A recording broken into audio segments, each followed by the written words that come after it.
قادر جیلانی کی کتابیں پڑھ کر کے میرے جیسے بزدل مولوی کانپتا ہے، اس کو ڈر لگتا ہے۔ میں خدا کا بندہ تھا۔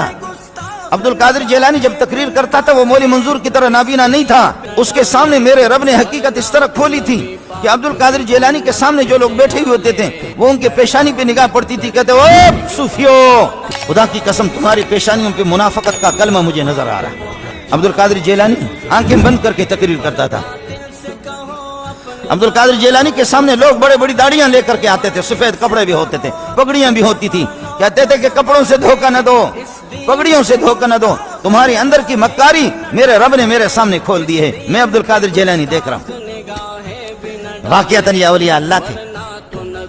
صحیح بخاری میں ہے، اللہ کے نبی صلی اللہ علیہ وسلم نے فرمایا میں قیامت کے دن اپنے حوض کوثر پر ہوں گا۔ اللہ کے نبی فرماتے ہیں وہ قوم میرے پاس آئے گی، میرے اور ان کے درمیان رکاوٹ کھڑی کر دی جائے گی، اور ایک روایت میں ہے کہ درے مار کر ان کو دور کر دیا جائے گا۔ میں کہوں گا امتی امتی، اے فرشتوں یہ میری امت ہے، اے اللہ یہ میری امت ہے، میں ان کو حوض کوثر میں پانی پلانے کے لیے بیٹھا ہوں، ان کو دور کیوں کیا جا رہا ہے، رکاوٹ کھڑی کیوں ہو رہی ہے؟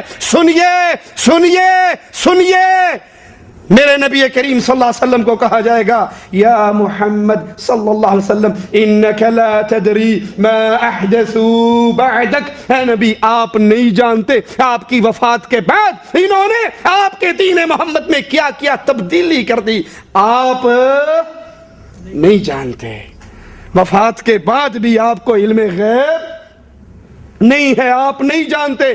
دیکھو فرشتہ کہہ رہا ہے یا رسول اللہ آپ نہیں جانتے، اگر فرشتہ کہہ رہا ہے کہ آپ نہیں جانتے تو غیبدہ کیسے ہوئے؟ یہ حدیث پیش کرتے ہیں، اپر چیمبر خالی ہے، زبان پہ جو رکھ دیا گیا وہی لفظ استعمال ہو رہا ہے، اس کا سیدھا کنیکشن وزڈم سے نہیں ہے، نہ اوپر وزڈم ہے نہ نیچے وزڈم ٹیتھ ہے، ایسے الفاظ ہیں جس میں صرف ٹیس ہے۔ آپ غور فرمائے، میں نے کہا اسی حدیث سے علم غیب ثابت ہوتا ہے۔ میں نے پوچھا یہ فرشتے کب کہیں گے؟ کب محشر میں کہیں گے؟ اور میں نے کہا نبی کب کہہ رہا ہے؟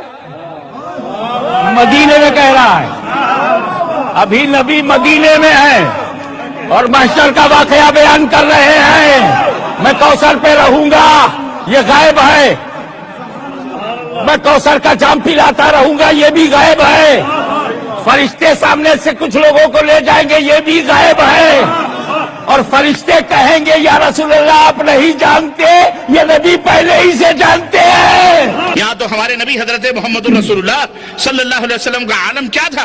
آپ صلی اللہ علیہ وسلم، اللہ کے رسول صلی اللہ علیہ وسلم کو اپنے پیٹھ پیچھے کا بھی علم نہیں تھا، اللہ کے رسول صلی اللہ علیہ وسلم کو دیوار کے پیچھے کا بھی پتہ نہیں تھا کہ اس کے پیچھے کون ہے، کیا کر رہا ہے، کیا نہیں کر رہا ہے کہ نہیں؟ یہ بندہ کہہ رہا ہے حضور کو دیوار کے پیچھے کا علم نہیں ہے، پیٹھ کے پیچھے کا علم نہیں ہے۔ آقا کریم علیہ الصلوۃ والسلام کا مقام و مرتبہ احادیث میں کیسا ذکر ہوا ہے؟ حضور علیہ الصلوۃ والسلام کے حوالے سے بخاری میں یہ حدیث پاک موجود ہے۔ آقا کریم علیہ الصلوۃ والسلام ایک قبر کے پاس سے گزرے اور حضور علیہ الصلوۃ والسلام نے ارشاد فرمایا، دو قبریں تھیں، حضور علیہ الصلوۃ والسلام نے ارشاد فرمایا ان دونوں قبر والوں کو عذاب ہو رہا ہے اور کسی بڑے گناہ کی وجہ سے نہیں، ان میں سے ایک پیشاب کی چھینٹوں سے نہیں بچتا تھا اور دوسرا چغل خوری کرتا تھا۔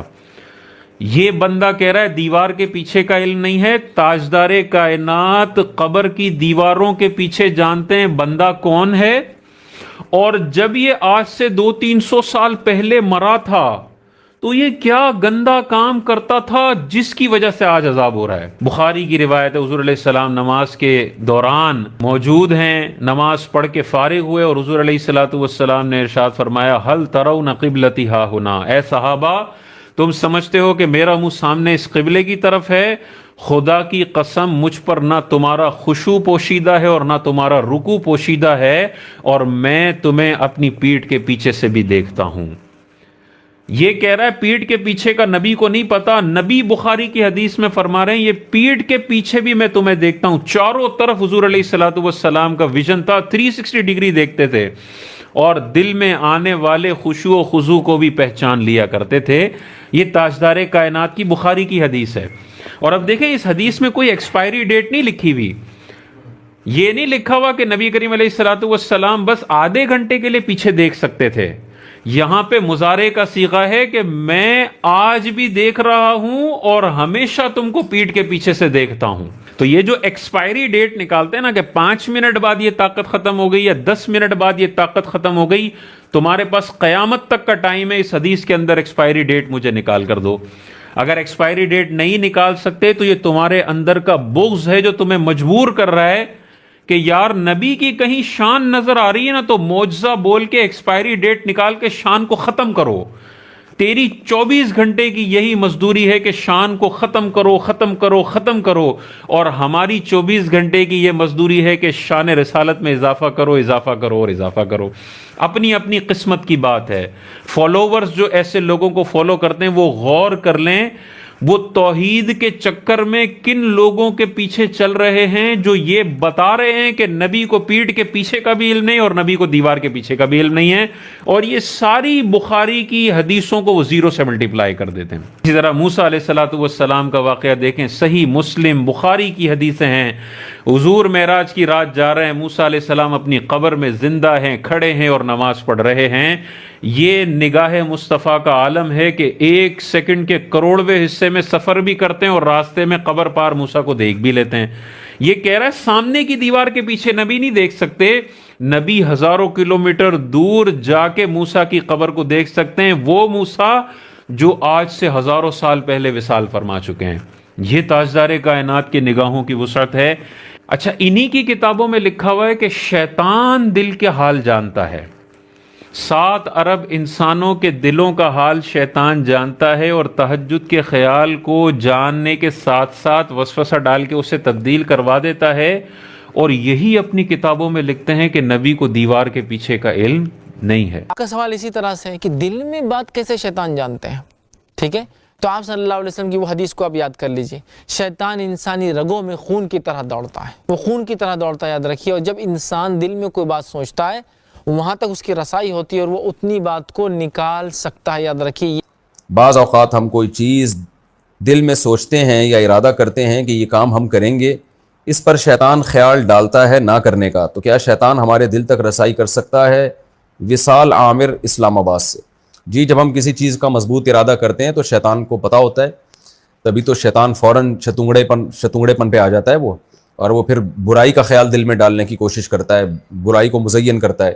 تو اس حد تک اللہ نے شیطان کو ہمارے دل پہ کنٹرول دیا ہے. حضور علیہ السلام کے لیے ہم دل کا حال مانیں کہ دل کا حال جانتے ہیں، پیٹھ کے پیچھے کا جانتے ہیں، دیوار کے پیچھے کا جانتے ہیں، تو ہم پر شرک کا فتویٰ لگتا ہے. اور شیطان اگر دلوں کا حال جاننے، ان کی خود کی کتابوں میں لکھا ہوا ہے، ان کے خود کے علماء بیان کرتے ہیں، تو وہاں شرک کا فتویٰ نہیں لگتا.